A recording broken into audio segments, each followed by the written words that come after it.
Insonda bir qancha narsalar mavjud. Masalan, sichqon, qush. Qush qafasni yuqoriga tortsa, sichqon tubanlik sari sudraydi. Insonda ular kabi yana minglarcha yirtqich hayvonlar topiladi.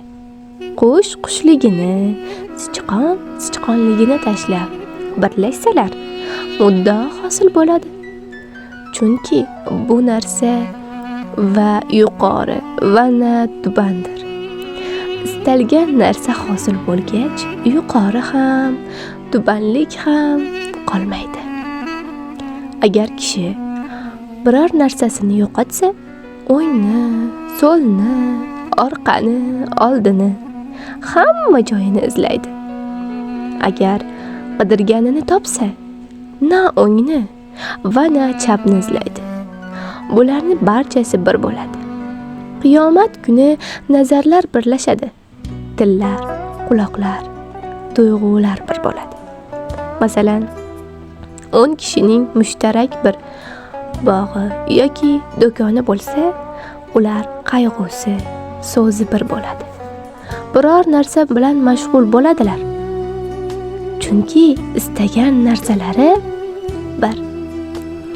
Qiyomat kunida hammaning ishi Allohga tushadi. Ya'ni barcha Alloh bilan band bo'ladi va unda birlashadi. Xuddi shunday dunyoda hamma bir ish bilan shug'ullanadi. Kim ayol sevgisi bilan, kim mol to'plamoq, kim ilm olmoq bilan band. Ular bularning baridan zavq oladi, xushlanadi. Ular mening darmonim, saodatim va huzurim shundadir deydi hamda unga ishonadi. Bu Allohning bir rahmatidir. Chunki inson sevgan narsasiga intiladi. Uni qidiradi, ammo topolmay orqaga qaytadi. Biroz fursatdan keyin o'ziga o'zi bu zavq va rahmat izlanishga arziydi.